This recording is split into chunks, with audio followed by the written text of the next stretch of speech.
Welcome back into the GSMC Sports Podcast.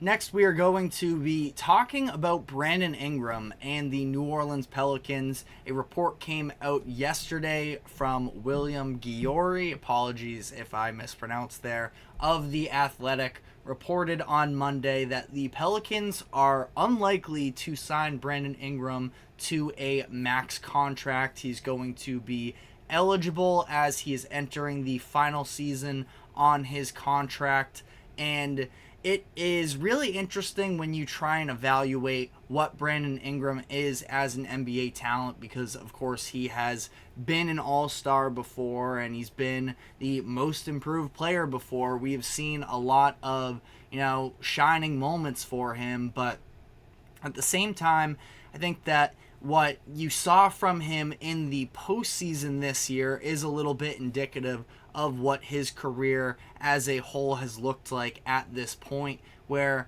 Brandon Ingram has very much struggled from the fact that injuries have been a massive part of his career storyline. And this past year, we saw him in the postseason really struggle. 14.3 points per game, 3.3 assists per game, and he shot 34.5% from the field, 25% from three.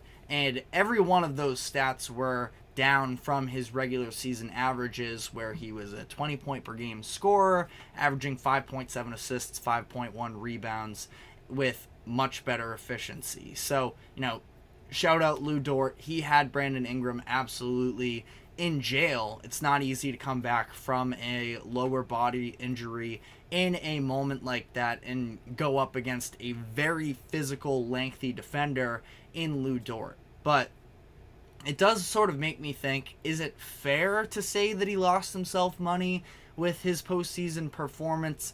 I don't think so, because it's one of those things, and you have this conversation all the times when you talk about, if you want to say, LeBron's finals appearances, where LeBron is almost dinged for making the finals more times, but he didn't win. So ultimately, it's almost like, in the eyes of a lot of people, that is worse than not making the finals altogether, a la the MJ LeBron argument, which is not what we're talking about right now by any means. But ultimately here, for Brandon Ingram, he tried to stick it out with an injury. He came back during game 82 of the regular season for the Pelicans, and it was just clear that he was never really himself when he came back, and that was very indicative, I thought, during the play-in tournament game that the Pelicans played against the Lakers, where Brandon Ingram was on the bench for the majority of the fourth quarter as the Pelicans made this run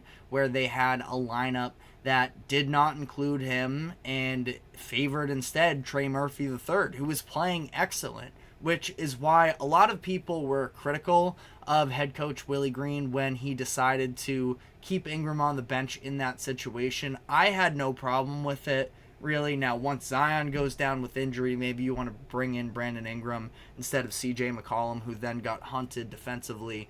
But, ultimately it was just clear that Brandon Ingram was not himself at that point, and then they go into this playoff series against a young, hungry Thunder team, and he gets the number one matchup, especially with Zion out for the postseason. So he ended up really struggling. So ultimately, I don't think that the playoffs performance necessarily cost him money, but I do feel like the fact that, as I talk about all these injuries, I think that's the more overarching concern with Brandon Ingram, where when you look at his missed games since joining the New Orleans Pelicans, last year he actually played the most amount of games that he has since his rookie year, where he played 64 games, but he missed 18.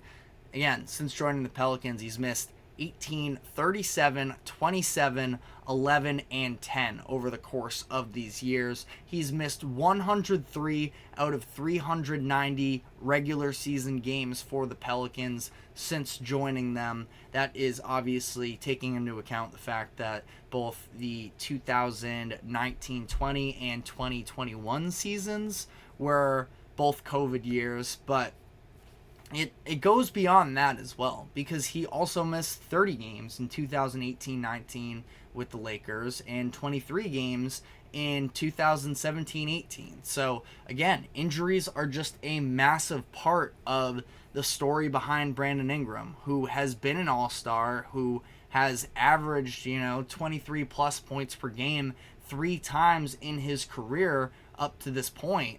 And it does just feel like I can't blame the Pelicans by any means for having a little bit of concern in terms of giving him this max money, especially when they have a ton of money already locked up in Zion Williamson for the near future, and he is another player who they can't necessarily fully trust to stay healthy. So the Pelicans are at a weird point here where they were able to get Brandon Ingram out of that trade with the Lakers for Anthony Davis, and he is, in terms of, the role players that they traded for from LA, he's kind of the last piece standing, and I'm sure the Pelicans would like to make it work for him, but at the same time, again, your priority should probably be on Zion. I think that the Pelicans are in the realm of being able to sort of maybe have a sneaky season like the Timberwolves had this past year, in terms of having some really good regular season success and maybe winning a playoff round or two. But it's interesting here because Brandon Ingram has just played his age 26 season, and we've already seen these injuries. You would think that there is another level that he can eventually go to, but is he a max player? And during this CBA where there's the second apron and such, it is very risky to sort of pour that much money into him as well. If you want to look at what is coming for the Pelicans in free agency, Jonas Valanciunas, Najee Marshall, and Cody Zeller are the 3 upcoming free agents that got significant time for them, so it's not like they are losing all too much in this offseason, but it'll be interesting to see. I think there's a very real chance that another team could look to invest into Brandon Ingram. When we talked the other week about what the Hawks could do with their unique situation of getting the number 1 overall pick, could they potentially look to make a move for Brandon Ingram as well? There's a whole lot sort of going on in all of that. So we're going to definitely be monitoring this going forward. But as for now, let me know your predictions in the comments section. We're going to be taking our next break, though, and when we come back on the other side, going to be shifting away from the NBA because we had some breaking news regarding an MLB player getting banned for life, the second such instance that we've seen in sports this past calendar year of somebody receiving a lifetime ban for gambling. So we will be back after this quick break with all of the details surrounding this. Stick with us and we will be right back.